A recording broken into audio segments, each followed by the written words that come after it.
వీధి కుక్కలను సామూహికంగా చంపడాన్ని ప్రముఖ యాంకర్ రష్మి తీవ్రంగా ఖండించారు. ఎక్కడైనా కొన్ని కుక్కలు కరిచినంత మాత్రాన వందలాది మూగజీవాలను చంపడం అత్యంత దుర్మార్గమైన చర్య అని ఆమె మండిపడ్డారు. వీధి కుక్కల రక్షణ కోసం తమ వంటి వారు ఎందరో ముందుకొస్తున్నారని, వాటికి పూర్తి స్థాయిలో రక్షణ కల్పించే వరకు తమ పోరాటం ఆపబోమని ఆమె స్పష్టం చేశారు. ఇక సమాజంలో మూగజీవాల పట్ల మానవత్వంతో వ్యవహరించాలని, వాటి సంరక్షణకు ప్రభుత్వం, ప్రజలు సహకరించాలని రష్మి కోరారు. జనాలు కూడా మా కమ్యూనిటీ డాగ్స్ కానీ, మా కమ్యూనిటీ యానిమల్స్ గురించి గవర్నెన్స్ని కానీ, కోర్ట్ని కానీ అడగాల్సిన కొన్ని విషయాలుంది. సో ఆ ఇన్ఫర్మేషన్ ఓన్లీ మీరు మీ సోషల్ మీడియా ద్వారా కానీ, ఇక్కడ ఉన్న మీడియా వాళ్ళ ద్వారా కానీ వెళ్తుంది. లోపల కూడా అదే రిక్వెస్ట్ చేశాను మీడియా వాళ్ళ దగ్గర నుంచి, మీరు కూడా కాస్త మీ హెడ్లైన్స్ నరేటివ్ మార్చాలి.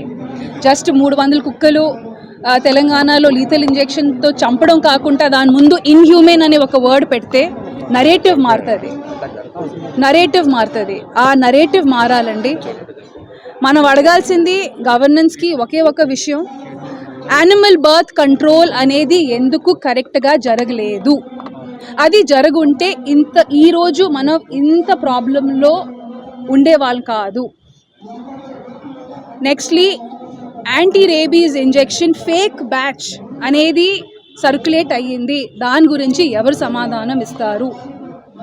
అదొకటి.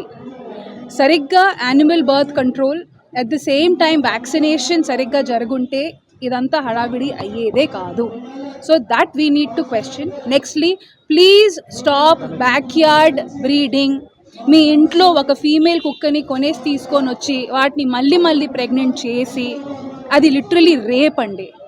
వాటిని మళ్ళీ ప్రెగ్నెంట్ చేసి వాళ్ళ కుక్కల్ని అమ్మి, వాళ్ళ పప్పీస్ని అమ్మి డబ్బులు సంపాదించడం ఆపండి. అది కరెక్ట్ కాదు.